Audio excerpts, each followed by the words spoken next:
Hello everyone. A coworker convinced me to tell this paranormal story that happened to me around 2023, and upon reflection it's worth sharing. It happened on Highway 15, an extensive route in the United States.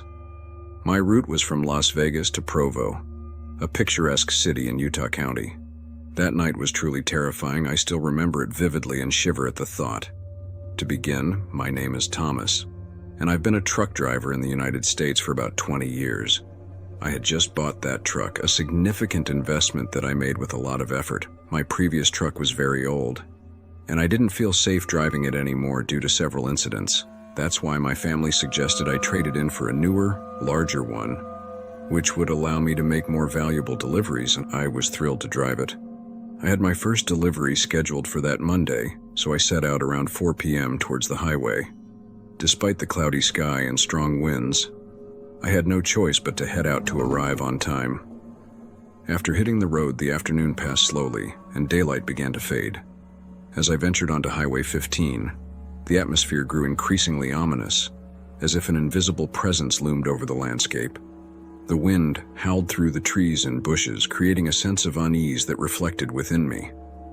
As I drove along the desolate highway, a feeling of discomfort began to take hold of me. However, I clung to the excitement of breaking in my new vehicle and the hope for a safer future on the road. Gradually, a sense of oppression settled inside the cabin, as if I were being watched by invisible eyes from the shadows. Despite my attempts to stay calm, the feeling of unease persisted, growing with each passing minute. The wind blew fiercely, whistling through the trees and whispering incomprehensible words that seemed to carry away my thoughts. With my heart in my throat, I continued my journey to Provo, fervently wishing to arrive safely at my destination. After a few hours, my discomfort was escalating. I glanced at the GPS, and fortunately there were only a few kilometers left to reach a small stop well known among colleagues. We often gathered there to grab a bite, have some coffee, and chat, as many of us knew each other.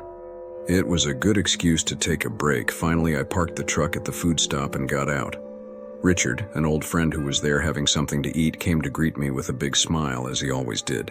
He asked me how I was doing and joked about how I had gained a few kilos since the last time we saw each other.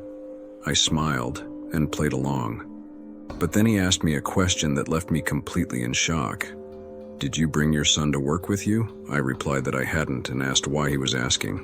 He looked pale and told me, "As I saw you arriving, I saw a child sitting in the passenger seat of your truck." He waved at me, but the child didn't wave back. Despite being a close friend, Richard had barely seen my son in the few months after his birth, so he didn't really know him. I was silent for a moment, and when I asked if he was joking, he replied, "Is your truck new?" That's when I realized he was serious. We both decided to go to the truck in search of an answer. Truth be told, I was afraid. We opened the doors, but there was no one inside. I noticed his nervous expression as he didn't see anyone inside. He kept insisting that he had seen the child inside. He was terrified, and as I recalled all those sensations throughout the journey, I couldn't understand what was happening. Richard asked me how many trips I had made with the new truck. I replied that it was the first one. With his eyes wide open, he said, "You have to take a priest to bless the truck." I agreed with him that there was probably some entity present. It couldn't be a coincidence. The discomfort I had felt throughout the journey, combined with what he had witnessed. We delved a little deeper into the truck's history when Richard asked me who had sold it to me. At that moment, I remembered that the man was in a hurry to sell it. His grandson had died under suspicious circumstances, and he needed the money for the funeral. My friend looked at me with a mixture of sorrow and terror, as if he had already drawn a conclusion from all of this. And again he said, "Get it blessed." I didn't want to accept it. I could barely process it. I refused to believe that the child had accompanied me in the truck. After the unsettling conversation with Richard, I felt even more uneasy. A shiver ran down my spine. Richard and I exchanged concerned looks, both aware that there was something darker and more disturbing behind this situation. However, I decided to continue with my journey to Provo. I climbed back into the truck, but this time with a sense of unease that I couldn't shake off. As I drove along the road, the atmosphere around me seemed more oppressive, as if a dark shadow loomed over me. After that trip, the first thing I did was to take the truck to be blessed, and doing so brought me immediate comfort. Then, when I arrived home feeling somewhat relieved, My wife suggested lighting a white candle for the child and praying for him to find peace, and I never felt that terrible sensation again. Although I am very skeptical about these matters, I can't find another explanation. Tell me, do you think it was the child? Before moving on to the next story, just as disturbing as this one, if you liked it, give it a like and subscribe to not miss any others. Hello to all horror story enthusiasts. I want to share my experience, as many others do, to raise awareness among some colleagues about the dangers of our profession as truck drivers, and to remind them that we are never alone on the road. This story is truly terrifying and has led me to consider quitting the profession I have dedicated the last 13 years of my life to. Although the job is tough and solitary, it also has its rewards. However, on that trip, everything changed. I still feel the fear coursing through my veins. My name is John. I'm from Montana, United States. A few months ago, I was in the middle of one of my usual trips as a truck driver. I was on Route 90. It was a dark and quiet night, and the road seemed clearer than usual. However, as I progressed, I began to notice some problems with my truck. The indicators on the dashboard started flashing, and the engine made a strange noise before stopping completely. I tried restarting it several times, but to no avail. I was stranded in the middle of nowhere, with darkness enveloping me on all sides. I felt helpless and vulnerable in the darkness of the night. I tried to communicate via radio with any colleague who might be near the route, but I got no response. To make matters worse, my cell phone had no signal. After several failed attempts to communicate with anyone, I decided I couldn't stay stranded in the middle of nowhere without trying to seek help.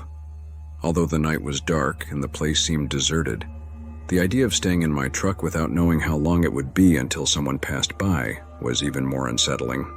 I grabbed my flashlight, stepped out of the truck, and started walking along the road in search of any sign of help. The only light I had was from the moon, barely illuminating the path ahead of me. Every step I took echoed in the stillness of the night, and the cold wind chilled me to the bone. After walking for what felt like an eternity, I spotted a faint light at the end of a trail. My heart leapt with hope at the thought that it might be a house where I could find help. However, as I approached, something in the air changed. A feeling of unease washed over me, as if something were amiss. With caution, I ventured down the trail, but what I found at the end was a somewhat abandoned cabin, with only a dim light shining from inside. I approached the door slowly and knocked, but there was no response. I then decided to approach one of the windows to see if I could spot anyone inside. What I saw through the window was terrifying. I could make out a hunched figure, humanoid in appearance, but clearly distorted and somewhat deformed. It stood against the wall, its skin pale and wrinkled, with grotesque protrusions and bones sticking out. The eyes gleamed with a malevolent intensity, fixed on some undefined point. A shiver ran down my spine as I saw it, and I felt a deep instinct to get away from that place as fast as possible. Just as I was about to retreat, a guttural and threatening sound resonated from inside the cabin, making me shudder in terror. Without thinking twice, I turned around and began to run backward along the trail, my heart pounding wildly in my chest. The sense of imminent danger overwhelmed me, as if I were being watched by something dark and sinister lurking in the darkness of the forest. My footsteps echoed on the trail as I fled from that place, growing increasingly anxious to leave behind the threatening presence of the cabin. As I distanced myself, terror consumed me, knowing that I had encountered something more than just an abandoned dwelling in the middle of the woods. As I stood by my stranded truck, surrounded by the dark night, the idea of spending the whole night in that place became increasingly daunting. I knew it would be hours before anyone passed by on the road and rescued me. However, fortunately, after a harrowing 2 hours, I managed to establish communication via radio with a colleague. Quickly, he sent help, providing the relief I desperately needed in that moment of despair. With a sigh of relief, I watched as the rescue vehicle pulled up next to my stranded truck. My tense muscles relaxed slightly as I saw my colleague step out of the car, offering me a reassuring smile. Together, we assessed the situation and got to work to resolve the truck's problem. With skill and determination, we managed to repair the vehicle enough to allow me to continue my journey to the safety of the illuminated road. Grateful for my colleague's help, I set out on the journey back to civilization, leaving behind the unsettling cabin and the dangers lurking in the darkness of the forest. As I distanced myself, I reflected on the harrowing experience I had just lived through and vowed to be more cautious on future road trips. Though the night had been terrifying, I felt fortunate to have survived. To be honest, I'd never shared this story before, not even with the colleague who came for me that night. I didn't dare. I had always considered myself a strong person and didn't believe in supernatural tales until it happened to me. I can assure you it was one of the most disturbing experiences I've ever had. The experience was etched in my mind like a nightmare come to life. For days, the image of the abandoned cabin and what I saw through the window haunted me, even in my dreams. It left me with a lingering sense of uneasy that wouldn't easily dissipate, and it made me question all my beliefs about what truly exists beyond our human understanding. Best of luck to my colleagues, and remember, we're not alone on the roads. If you have enjoyed this story, we invite you to subscribe and activate the bell so you don't miss any others. Until next time.